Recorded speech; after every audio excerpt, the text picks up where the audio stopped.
네, 우리 하나님의 말씀은 마태복음 6장 9절에서 13절 말씀입니다. 마태복음 6장 9절에서 13절 말씀이죠. 저희가 이제 주기도문 9번째 시간인데 다음 주면 이제 주기도문 이제 전체 마치게 될 것 같습니다. 마태복음 6장 9절에서 13절 다 아시지만 그래도 한 번 더 읽어보겠습니다. 시작. 그러므로 너희는 이렇게 기도하라.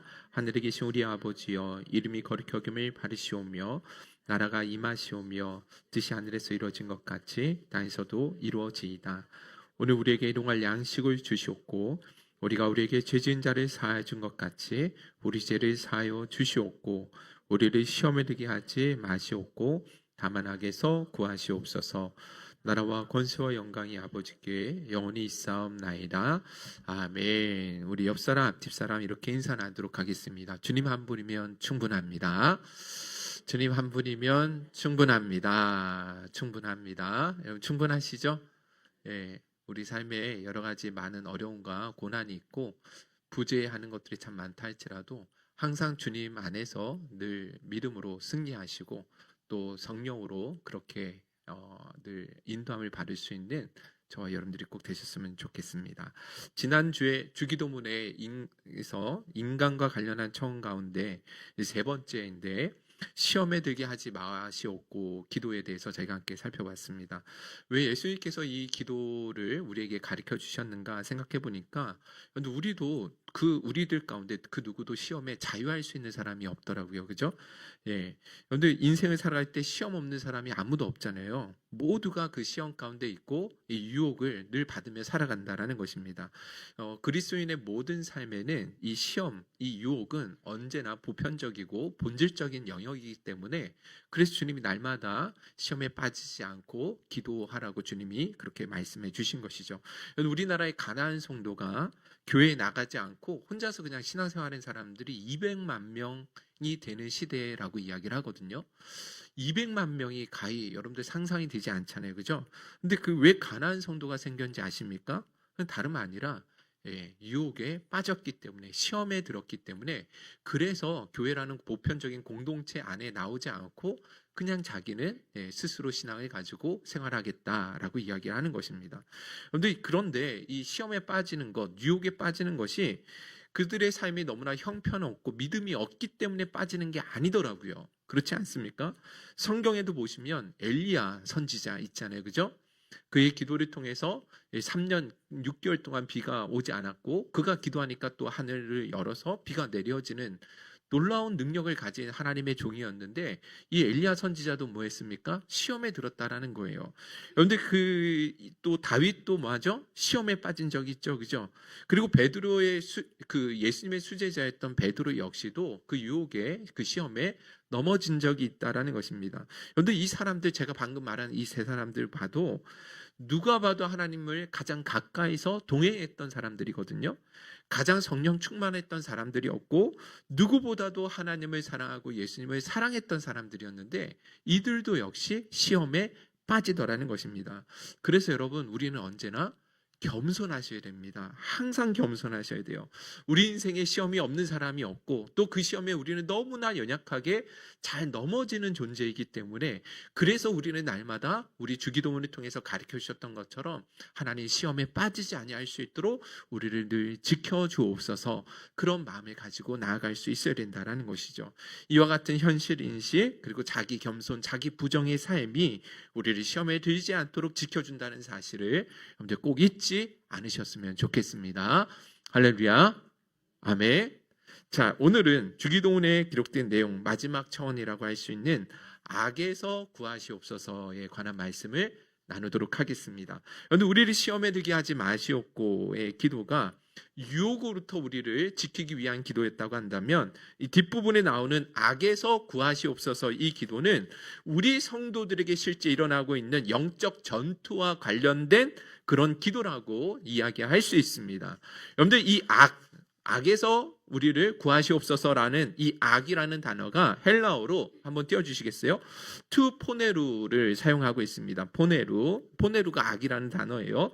근데 그 포네루 앞에 정관사 이 to가 나온다라는 것이죠. 영어에서 성경에 보면 th 있잖아요. the 더라는 이 정관사인데 헬라어를 보면 영어와는 다르게 명사 앞에도 그 성에 따라서 다 이 정관사가 다르게 나와요. 또 격에 따라서도 다르게 되어 있다라는 것이죠. 예를 들어서 한번 띄워주시면 태양, 아니 이거 말고요. 태양, 달, 그리고 빛이라는 이 단어들 띄워주시겠습니까? 태양은 영어로 뭐죠? 더 sun이죠, 그죠? 달은 더 moon이라고 하고 그리고 빛은 더 light. 여기 보시면 단어 앞에 더라는 정관사를 다 붙게 되잖아요, 그죠? 근데 이 헬라어에는 남성이냐에 따라서 여성이냐에 따라서 또 혹은 중성이냐에 따라서 정관사가 다 다르다라는 거예요. 태양 더 sun이라는 단어는 남성 명사이기 때문에 호라는 정관사를 붙이게 되고요. 달은 여성 명사입니다. 그래서 해라는 단어를 쓰게 되는 것이고 빛은 중성 명사예요. 그래서 토라는 이 정관사를 붙이게 된다라는 것이죠. 자, 그것을 제가 이렇게 한번 띄워드려 볼게요. 자, 그러면 정관사 도표를 한번 띄워드리는데, 자, 그런데 여러분들이 보시면 이 악이라는 단어가 있잖아요. 악이라는 단어 앞에 나오는 이 to라는 이 정관사는요, 여기 보시면 빨간색으로 되어 있는데 남성 소유격 정관사이기도 하고 중성 소유격 정관사이기도 한다라는 거예요. 이해 가십니까? 포네로라고 나왔다라고 기록되어 있잖아요. 그러니까 남성 소유격으로 하면 다른 해석이 나오게 되는 것이고 중성 소유격으로 그것을 하면은 또 다른 의미를 가지게 된다라는 것이죠. 이해 가십니까?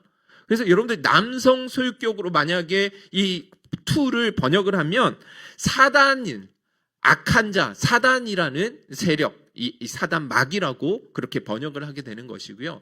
만약에 중성 명사로 이렇게 해석을 하게 되어지면 악으로부터 나오는 모든 행위들을 의미하게 된다라는 것이죠. 어떤 번역을 선택하느냐에 따라서 다르게 해석될 수 있다라는 거예요. 그래서 종교개혁자 루터는 이것을 사단이라고 해석을 했고 악을 사단이라고 해석을 했고 어거스틴은 악한 행위라고 했습니다. 그리고 여러분들이 잘 아시는 칼빈이라는 이 종교개혁자는 이 두 가지를 다 허용할 수 있다라고 해석을 한 것이죠. 자, 그러면 여러분 이것을 우리는 무엇으로 해석하는 게 더 좋냐? 제가 보기에는 악한 자, 사단으로 보는 것이 훨씬 더 유익하다라고 말씀을 드릴 수 있습니다. 왜냐하면 악한 행위의 모든 뿌리는 어디로부터 나오는 거예요? 사단으로부터 나오기 때문에 그렇습니다. 더 나아가서 우리 그리스도인들의 영원한 대적이라고 할 수 있는 이 사단과의 이 영적 전쟁에서 우리가 승리하기 위해서라도 항상 이 사단이라는 악의 실체에 대해서 우리는 뭐하고 있어야 돼요? 인지하고 있는 것이 중요하기 때문에 그래서 우리는 악으로부터 우리를 구하시옵소서가 사단으로부터 우리를 구하여 주옵소서라고 기도하는 것이 훨씬 더 유익하다라고 이야기할 수 있다라는 것이죠. 그런데 예수님께서도 보시면 이 사단의 실체를 너무나 명확하게 아셨고 그래서 항상 제자들에게 깨어 있어야 된다. 이 사단에 대한 인식을 늘 가지고 깨어 있어야 된다라는 말씀을 여러 번 하셨는데 대표적으로 누가복음 22장 31절 32절 읽어보도록 하겠습니다. 시작.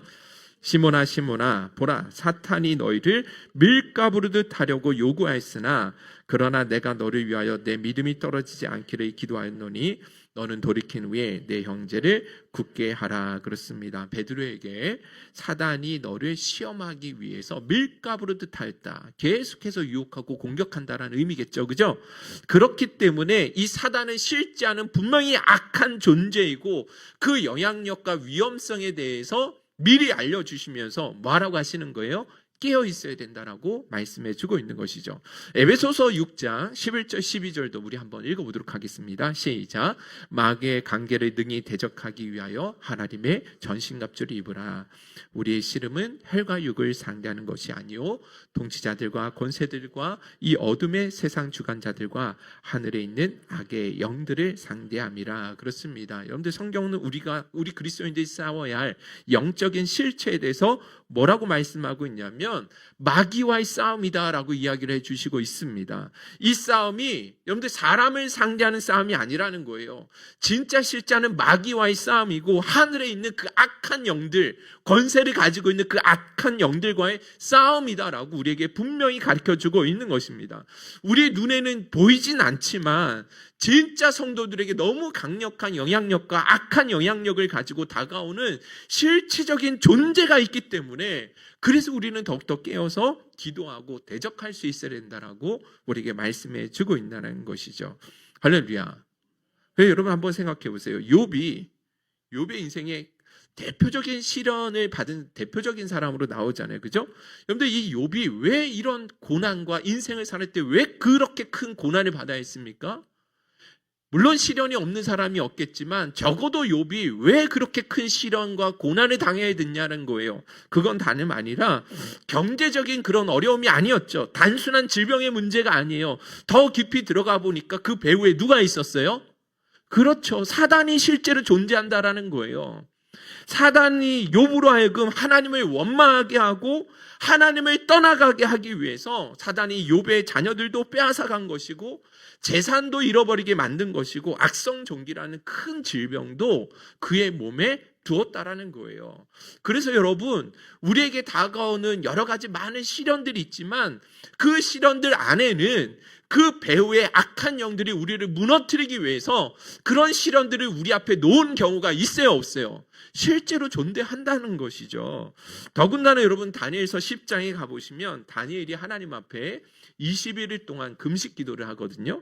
자, 그렇게 금식 기도를 시작했을 때부터 하나님이 이미 가브리엘 천사장을 통해서 응답을 주셨단 말이에요. 그런데 21일 동안 응답이 지연이 되었습니다. 왜 그런지 아십니까? 한번 볼까요? 다니엘서 10장 12절에서 13절. 여러분들 이 이야기는 가브리엘 천사장이 다니엘에게 말씀해 주고 있는 이야기입니다. 읽어보겠습니다. 시작. 다니엘아, 두려워하지 말라. 내가 깨달으려 하여 내 하나님 앞에 스스로 겸비하게 하기로 결심하던 첫날부터 내 말이 응답받았으므로 내가 내 말로 말미암아 왔느니라. 그런데 바사 왕국의 군주가 21일 동안 나를 막았으므로 내가 거기 바사 왕국의 왕들과 함께 머물러 있더니 가장 높은 군주 중에 하나인 미가엘에 와서 나를 도와주므로. 자, 뭐라고 가브리엘 천사장이 다니엘에게 이야기하고 있냐면 바사 왕국의 군주가 21일 동안 나를 가브리엘 천사장을 막았다라고 이야기를 하고 있죠. 그래서 미가엘 천사장이 와가지고 자기를 도와주어서 이제야 하나님의 응답을 가지고 너에게 찾아왔다라고 이야기를 하고 있는 거예요. 자, 그러면 여기 보시면 바사 왕국의 군주가 인간 왕을 의미하는 거겠습니까? 아니겠죠.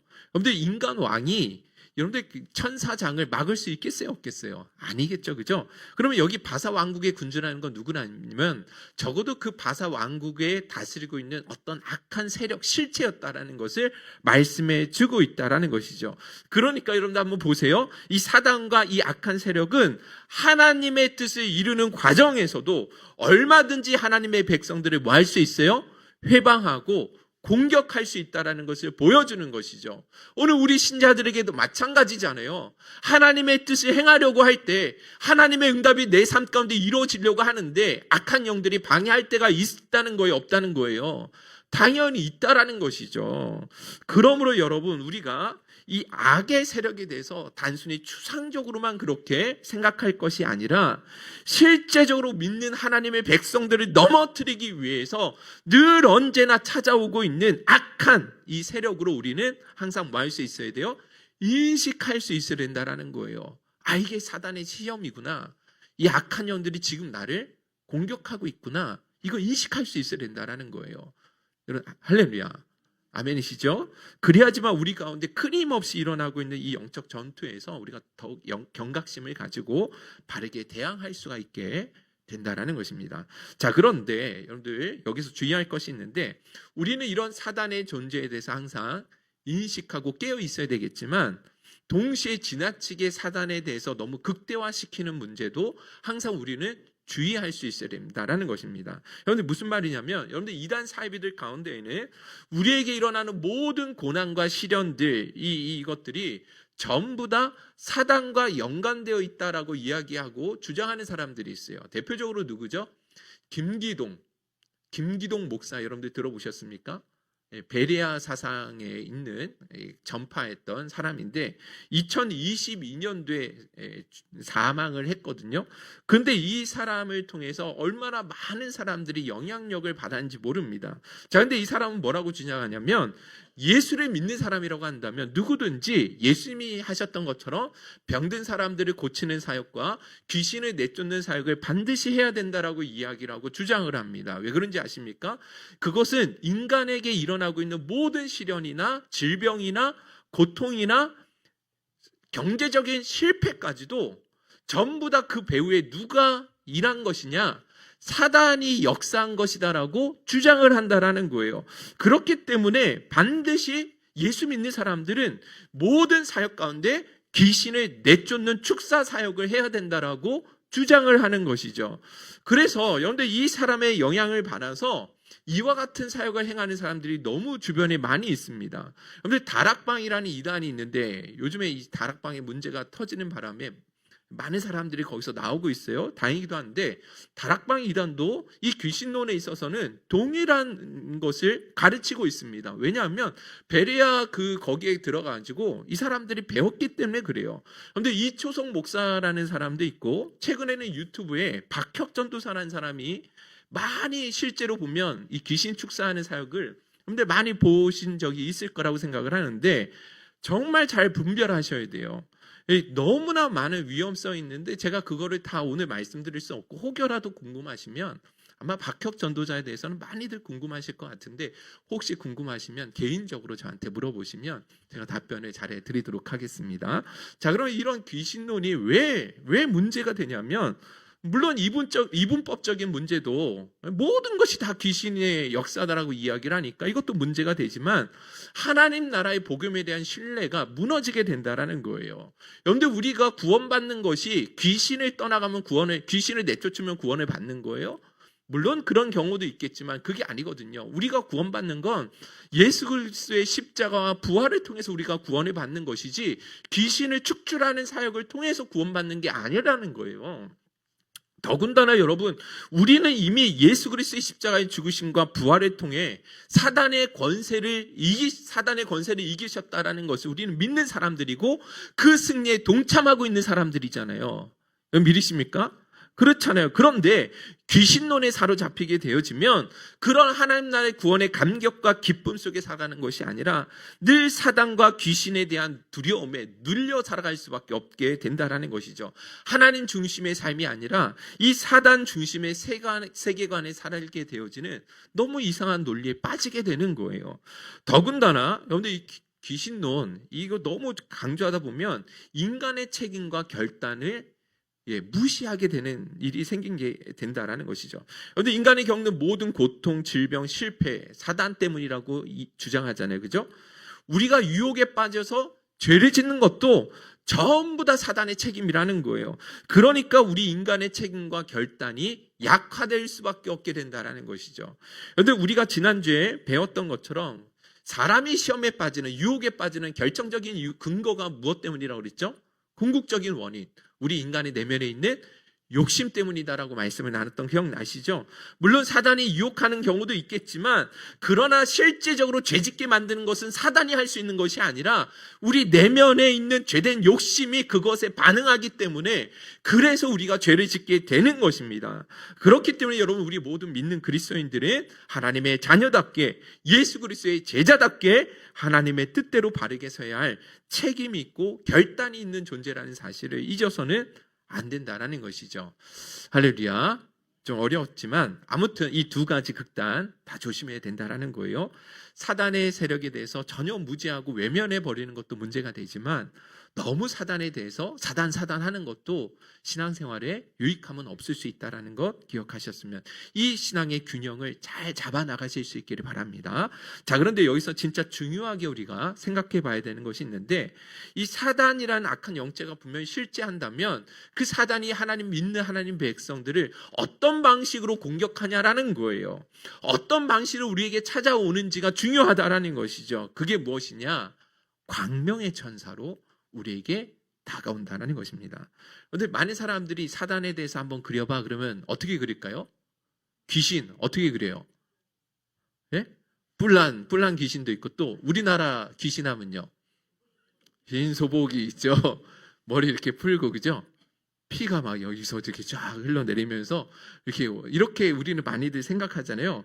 근데 여러분 착각이십니다. 사단은 절대 그렇게 찾아오지 않아요. MG 귀신이라고 해야 될까요? 네, 요즘 시대의 귀신은 절대 그렇게 찾아오지 않습니다. 자신의 모습을 그대로 드러내는 호락호락한 존재가 아니라는 거예요. 고린도후서 11장 14절 15절 시작. 이것은 이상한 일이 아니니라. 사단도 자기를 광명의 천사로 가장하나니 그러므로 사탄의 일꾼들도 자기를 의의 일꾼으로 가장하는 것이 또한 대단한 일이 아니니라. 할렐루야. 사탄의 일꾼들도 자신을 의의 일꾼처럼 그렇게 드러내어서 다가온다라는 거예요. 광명의 천사로 다가온다라는 것이죠. 누가 봐도 흉악하고 아주 괴물처럼 우리에게 찾아오지 않는다라는 거예요.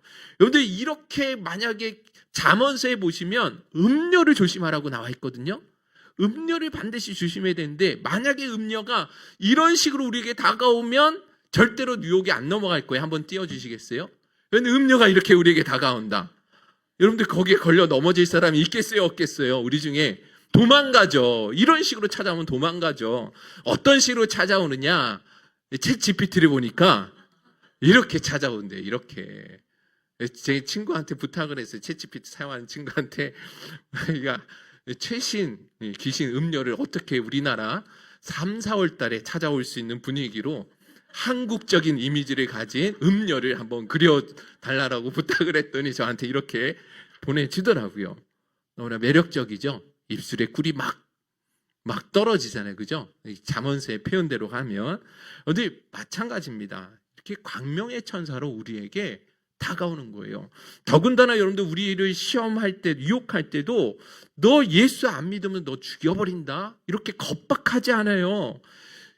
여러분들 뱀이 하와를 유혹했을 때 어떻게 유혹하죠? 어떤 방식으로 유혹해요? 너 선악과 안 먹으면 너 진짜 죽인다? 빨리 안 먹어? 막 이런 식으로 유혹했습니까? 아니죠. 야, 하나님이 진짜 동산나무의 모든 실과를 먹지 말라고 그랬어? 야, 이거 하나님 너무하신 거 아니야? 야, 너 그거 먹으면 하나님처럼 될 수 있는데, 야, 하나님 진짜 너무하신다. 너무했다. 너 이거 먹으면 하나님처럼 될 수 있어. 이런 식으로 달콤하게 그렇게 찾아온다라는 거예요. 그렇게 유혹한다라는 거예요. 사단은 거짓말하는 자잖아요. 참소하는 자예요. 거짓의 아비라고 이야기를 한단 말이에요. 그래서 온갖 거짓과 감언이설로 우리를 시험에 들게 만들고 불신앙과 두려움 가운데 빠지게 만들고 그래서 세상과 적당히 타협하면서 주의 일에 열심히 내지 못하도록 그렇게 우리에게 찾아온다라는 거죠. 그런데 오늘날의 유혹이 그렇다라는 거예요. 야, 너 그렇게 해서 성공할 수 있겠어? 요즘 같은 시대에 말씀 고지곧대로 성경대로 살아갈 수 있는 사람이 누가 있어? 이번 한 번만 딱 한 번 눈 감고 가자. 너 때문에 고생하는 부모님도 생각은 해야지. 너만 바라보고 있는 처자식은 어떻게 할 건데? 막 이러면서 정말 우리를 생각하는 것처럼 이야기를 하지만 사실은 뭐예요? 그게 다 유혹이고 시험이라는 것입니다. 더군다나 여러분, 이 사단은 우리에게 찾아올 때 직접적으로 공격하는 게 아니라고 그랬어요. 지난주에도 우리가 살펴봐서 아시겠지만 우리의 죄된 욕심을 자극하면서 유혹하는 거예요. 우리의 연약함을 건드리는 것이죠. 그래서 시험에 들게 하거나 죄에 빠지도록 만든다라는 것이죠. 여러분들 욥에게 직접적으로 시험 들게 했습니까? 아니잖아요. 갑작스러운 여러 가지 시련들을 그 앞에 놓아둠을 통해서 그로 하여금 하나님을 원망하고 불평하게 하면서 저주하고 떠나가도록 만들려고 했다라는 거예요. 더군다나 여러분 보시면 사단이 우리에게 공격할 때 생각을 통해서 침투한다라는 거 여러분들 잘 아시잖아요. 그죠? 대단히 중요한 부분인데 요한복음 13장 2절 우리 한번 다 같이 읽어보겠습니다. 시작.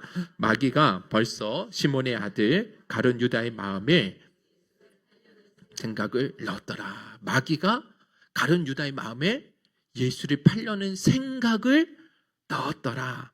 사단이 여러분들 물리적으로 공격하는 게 아니에요. 직접적으로 공격한 게 아니라 무엇을 통해서요? 생각을 통해서, 그래서 그 믿음을 흔들리게 하고 유혹에 빠지게 하고 죄를 짓게 만든다라는 것이죠. 여러분들 이러한 사단의 공격 방식을 여러분들 반드시 깨어 있어야 되는 거예요. 역대하 21장 1절 여러분들 한번 읽어보겠습니다. 시작. 사탄이 일어나. 역대상 21장 1절입니다. 사탄이 일어나. 사탄이 일어나.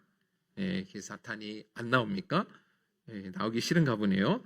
자, 역대상 21장 제가 읽어드리도록 하겠습니다. 사탄이 일어나 이스라엘을 대적하고 다윗을 충동하여 이스라엘을 계수하게 하니라. 다시요. 사탄이 일어나 이스라엘을 대적하고 다윗을 충동하여 이스라엘을 계수하게 하니라. 여기 보시면 사단이 다윗을 어떻게 했다 하냐면 충동했다라고 이야기하거든요. 부추겼다라는 거예요. 악한 생각을 뭐 한 거죠? 넣어줌을 통해서 죄를 짓도록 그렇게 충동시켰다라고 기록하고 있거든요. 그런데 그러면 한번 생각해 보세요. 사단이 어떤 식으로 다윗을 충동했을까요? 어떤 생각을 집어넣었겠어요? 우리가 사단의 입장이다. 어떻게 여러분들 충동하시겠어요? 야, 너가 얼마나 대단한 사람인지 알아? 너만 모르고 있어. 너 같은 사람이 세상에 아무도 없어. 야, 한번 군사력을 한번 확인해봐. 야, 이제는 그 누구도 너를 함부로 할 수 없을 거야. 적어도 이번만큼은 네가 얼마나 대단한지를 사람들이 한 번쯤은 보여줘도 되지 않을까? 하나님도 그거를 이해하실 거야 라고 이야기하면서 뭐 하게 하는 거예요?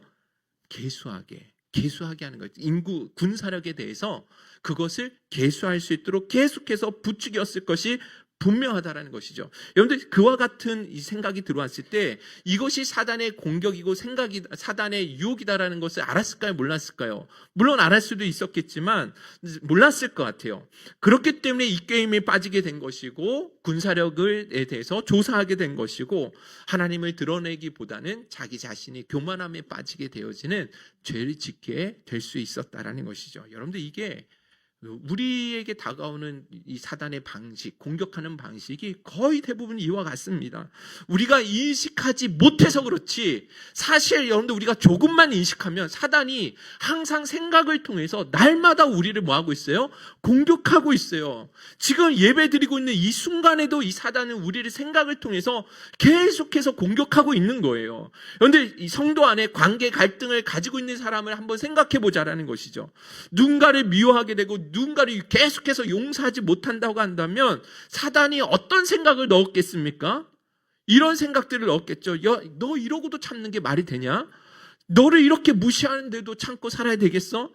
야, 참는 게 한두 번이지. 내가 잘못한 게 하나도 없는데 왜 너만 이렇게 맨날 참아야 돼? 억울하지도 않아? 저 사람은 절대로 변하지 않을 거야. 너만 더 상처받을 거야. 자꾸 참고 사니까 너만 바보 되는 거 아니야? 이제는 참지 말고 그냥 아예 관계를 끊어. 그냥 받아쳐. 괜찮아. 이런 식으로 많은 거예요. 우리를 유혹하겠죠. 왜 여러분들 찔리십니까?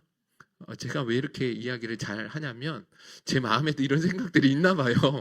사단의 마음을 너무 잘 알아요. 공격받은 경험들이 있어서 그런 것 같습니다. 또 사단은요, 죄책감을 심어주는 거 아시죠? 그죠? 야, 너가 그러고도 중직자라고 이야기할 수 있어? 교회 다닌다고 봉사하는 게 부끄럽지 않아? 너 어차피 죄를 지을 건데 회개하면 뭐하냐? 그냥 차라리 그냥 그만둬. 포기해. 하나님도 너를 버리셨을 것 같다야. 이런 식으로 뭐예요? 죄책감을 계속해서 심어줌을 통해서 결국 낙심하게 하고 하나님을 떠나가게도 한다는 것입니다. 사단인 이런 식으로 우리를 끊임없이 공격하고 있죠. 두렵게 하고 낙심케 하고 미운 마음을 계속 붙들게 하는 방식이죠. 그래서 사도 베드로는 이와 같은 사단의 공격을 무엇으로 이렇게 비유했냐면 베드로전서 5장 8절인데요. 우리 한번 읽어볼까요? 시작. 근신하라 깨어라 너희 대적 마귀가 우는 사자같이 두루다니며 삼킬 자를 찾나니. 그렇습니다. 우는 사자. 왜 울어요? 배고프니까. 배가 고프니까 뭐 눈에 뵈는 게 있겠습니까? 빨리 막 들판에 이리저리 다니면서 한 놈이라도 걸리기만 해라. 그러면서 계속 찾고 있는 것처럼 사단은 지금도 이 예배당에서 누가 이게 걸려 넘어질 사람이 없는가? 우는 사자처럼 그렇게 우리를 계속해서 호시탐탐, 염탐하고 공격하고 있다라는 것입니다. 그런데 이거를 안다고 한다면 우리가 어떻게 주기도문에 담겨진 그 기도를 드리지 않을 수 있겠냐라는 거죠. 하나님 우리 힘으로는 감당할 수 없습니다. 내 힘으로 내 능력으로 아버지 이 도무지 이것을 감당할 수 없습니다. 끊임없이 찾아오는 이 숱한 사단의 공격과 유혹으로부터 우리를 건져 주시옵소서. 하나님 도와 주옵소서. 날마다 우리는 기도해야 된다는 것이죠. 오늘 이런 사단의 계략이 있음을 늘 기억함으로 항상 깨어 기도하는 저와 여러분들이 되실 수 있기를 주님의 이름으로 축원드립니다. 자, 이제 마지막으로 한 가지만 더 말씀드리면, 여러분들 우리가 이런 기도를 드려야 되지만 악에서 구하게 해달라는 기도는 결코 소극적 차원에서 머물러서는 안 된다는 것이죠. 무슨 말이냐? 여러분들 주기도문의 모든 기도가 그러했던 것처럼 계속해서 반복하는 건 뭐예요? 이 기도는 우리 인간 편에서 주기도문은 하나님 앞에 드리는 간구와 청원이기도 하지만 인간 편에서의 서약과 결단이 반드시 필요하다라고 말씀을 드렸죠. 기억나시죠? 그래서 여러분들 이 영적 싸움에 있어서는 더더욱 우리 인간 편에서 적극적인 결단과 노력이 필요하다는 거예요. 야고보서 4장 7절 우리 한번 읽어보도록 하겠습니다. 시작. 그런즉 너희는 하나님께 복종할지어다. 마귀를 대적하라. 그리하면 너희를 피하리라. 여기 보시면 마귀를 대적하라고 말씀하시죠. 적극적으로 맞서 싸우고 항거하라는 거예요. 그런데 이와 같은 영적 전쟁을 하기에 앞서 전제 조건이 있어요. 그게 뭐죠? 하나님 앞에 뭐 하라고 말씀하고 있어요? 복종하라고 이야기하고 있죠. 여러분들 우리가 마귀하고 대적하고 싸워야 되는데 왜 하나님 먼저 앞서 하나님께 복종하라고 말씀하고 있는가? 그건 우리가 싸워야 할 이 영적 싸움은 내가 싸우는 싸움이 아니기 때문에 그래요. 내 힘으로는 이 싸움에서 실패할 수밖에 없기 때문에 그렇다라는 거예요. 그런데 예수님께서 영적 싸움에서 있을 때 우리 힘으로 싸우라고 말씀하신 적 있으세요? 너희들의 힘으로 능력으로 싸우라고 말씀하신 적 있나요? 아니죠. 예수님 한 번도 그렇게 말씀하신 적이 없습니다. 사단이 얼마나 강력한데요. 사단이 얼마나 큰 힘이 있는데요. 우리 힘으로 도무지 안 돼요. 그래서 예수님께서 제자들을 보내실 때 누구의 이름으로 명령하라고 하셨어요? 예수 그리스도의 이름으로 명하라고 하셨다라는 거예요. 예수 이름의 능력을 힘입어서 너희들의 힘이 아니라 예수 권세, 예수 이름의 능력을 힘입어서 그 귀신을 쫓아내라고 말씀하신 것이지 우리 힘으로 그렇게 싸우라고 말씀하신 적이 한 번도 없다라는 것입니다. 자, 그러면 여러분들 이 영적 싸움에 승리하기 위해서 하나님의 도우심, 예수 권세, 예수 능력이 반드시 필요한데 그 도우심, 그 권능, 그 능력을 어떻게 우리가 얻을 수 있냐라는 거예요. 그것은요, 하나님 앞에 절대적으로 복종하고 순종하고 따르는 자들에게 이 권능이 임하게 된다라는 거예요. 할렐루야. 여기 하나님의 말씀에 복종하지도 않고 순종하지 않는 자들에게 하나님이 함께 하실 수 있을까요? 없을까요? 성령 충만할 수 있을까요? 없을까요? 못하죠. 하나님을 경외하지 않고 말씀에 복종하지 않는 사람은요, 사단이 결코 그를 두려워하지 않습니다. 사단이 누구를 두려워하느냐? 누구를 두려워해요? 하나님을 정말로 경외하는 자, 하나님의 말씀 앞에 벌벌 떠는 자, 그 말씀에 운명을 거는 자, 절대적으로 순종하는 자에게 마귀는 뭐예요? 떠나간다라는 거예요. 할렐루야. 아멘이십니까? 그렇다고 한다면 여러분들 우리가 어떻게 기도해야 되는가? 다만 악에서 건지시옵소서라고 그렇게 기도하는 것에 머물러서는 안 되는 것이죠. 그 하나님의 능력이 내 삶 가운데 임할 수 있도록 늘 말씀 앞에 순종하며 하나님 앞에 절대적으로 복종하며 살아갈 수 있는 그 삶을 내가 살아갈 수 있도록 도와주옵소서. 그럴 때 마귀는 떠나가게 된다라는 거예요. 할렐루야. 이와 같은 원리가 에베소서 6장 11절부터 이 하나님의 그 전신갑주를 취하라는 말씀 속에 너무 잘 나와 있거든요. 우리 한번 읽어볼까요? 에베소서 6장 11절 13절 쭉 읽어보겠습니다. 시작. 마귀의 관계를 능히 대적하기 위하여 하나님의 전신갑주를 입으라. 우리의 씨름은 혈과 육을 상대하는 것이 아니요 통치자들과 권세들과 이 어둠의 세상 주관자들과 하늘에 있는 악의 영들을 상대함이니라. 그러므로 하나님의 전신갑주를 취하라. 이는 악한 날에 너희가 능히 대적하고 모든 일을 행한 후에 서기 위함이라. 그렇습니다. 여러분들 이 말씀 11절부터 13절 말씀이 우리 그리스도인들은 모든 믿는 자는 이 악한 세력, 사단의 세력과 더불어서 맞서 싸워야 된다. 영적 전쟁이 있다라고 말씀해 주시죠. 자, 그러면 그 사단과 싸우러 나갈 때 우리가 취할 하나님의 전신갑주, 우리가 가져야 할 그 무기들은 뭐가 있는가? 14절에서 17절 계속 읽어보겠습니다. 시작. 그런즉 서서 진리로 너희 허리띠를 띠고 의의 호신경을 붙이고 평안의 복음이 준비하는 것으로 신을 신고 모든 것 위에 믿음의 방패를 가지고 이로써 능히 악한 자의 모든 불화살을 소멸하고 구원의 투구와 성령의 검 곧 하나님의 말씀을 가지라. 그렇습니다. 그런데 이 사단의 세력, 마귀의 세력, 악한 영들과 우리가 어떻게 영적 싸움, 영적 전쟁 어떻게 할 수 있어요? 성수를 막 뿌려가면서 물러가라 이렇게 의식을 취하고 예수 이름에 막 하면서 이렇게 축사 사역을 하라는 게 아니잖아요. 뭘로 싸우라고 나와 있어요? 첫째 한번 쭉 띄워주시면, 첫째, 진리로 허리를 띠라는 건 무슨 말이죠? 진리를 따라 살아가라는 거예요. 의의 흉배를 붙이라는 건 뭐예요? 의를 실천하라는 거예요. 평화의 복음을 신을 신는 건 열심히 복음 전도하는 삶을 살아가라는 거예요. 믿음의 방패 들라는 것, 여러 가지 시험이 있어도 낙심하지 말라라는 것이죠. 구원의 투구, 구원의 감격, 기쁨 간직하라는 거예요. 성령의 검을 가지라는 것, 늘 하나님의 말씀을 무장하고 있으라. 늘 묵상하고 그 말씀에 붙들린 삶을 살아가라. 여러분들, 그러니까 우리가 싸우는 이 싸움은 어떤 싸움이냐면 어떤 귀신을 축출하는 어떤 의식을 행하라는 게 아니잖아요. 우리 성도가 하나님의 자녀로서 마땅히 순종해야 할 그 영역 가운데 감당해야 할 그 의무들을 충실하게 살아내라는 거예요. 그렇게 살아날 때 이 사단은 뭐 할 수 있다는 거예요? 떠나간다라는 거예요. 할렐루야. 우리가 막연히 하나님 나를 악에서 건져주옵소서 그렇게 가만히 소극적으로 앉아있는 것이 아니라 진짜 이 사단 악한 영들에 대해서 대적해서 승리하기 위해서라면, 그런데 우리가 진짜 하나님의 백성답게 하나님의 통치 아래 신실히 살아가는 것, 이웃을 내 몸처럼 살아가는 것, 말씀대로 순복하며 그 말씀대로 살기 위해 애쓰고 몸부림치면 그런 자를 사단은요 왔다가 열길로 떠나가는 역사가 일어나게 된다는 것입니다. 할렐루야. 그런 은혜를 날마다 여러분 삶 가운데 누릴 수 있기를 간절히 소원합니다. 여러분들, 이 6가지 성경에서 말씀하고 있는 최고의 공격 무기는 뭐냐면, 유일한 공격 무기가 뭐예요? 성령의 검이잖아요. 그죠? 나머지는 다 보호장구들인데 유일한 공격 무기는 성령의 검, 하나님의 말씀이잖아요.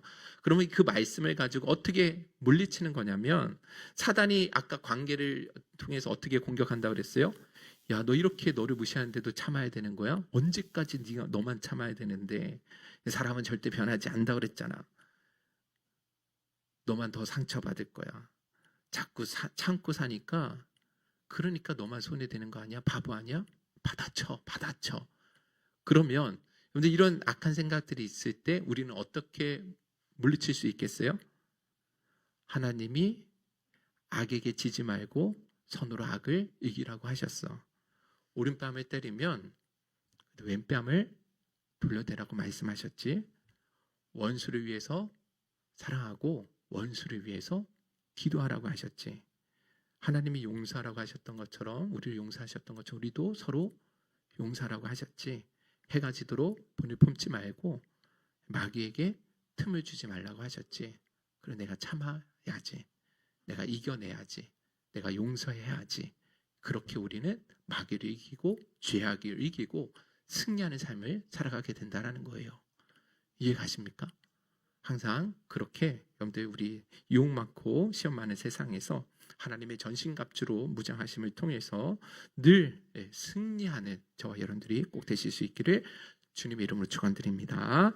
우리 찬양하고 결단하도록 하겠습니다. 세상의 유혹 시험이, 우리 가사를 생각하시면서 우리 함께 찬양하며 나아갔으면 좋겠습니다.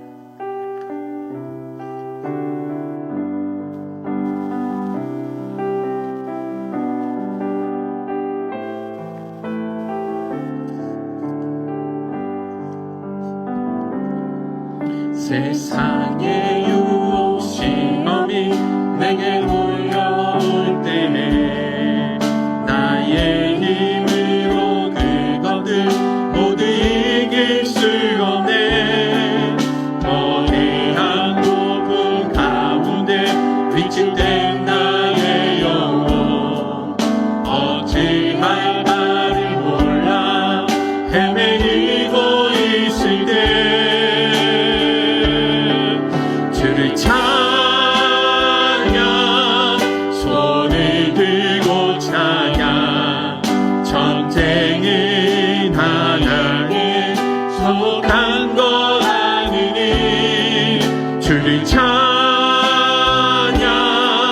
손을 들고 찬양 전쟁은 하나님께 속한 것이 거짓과 속임수로 거짓과 속임수로 가득 찬 세상에서 어디로 갈지 몰라 머뭇거리고 있네.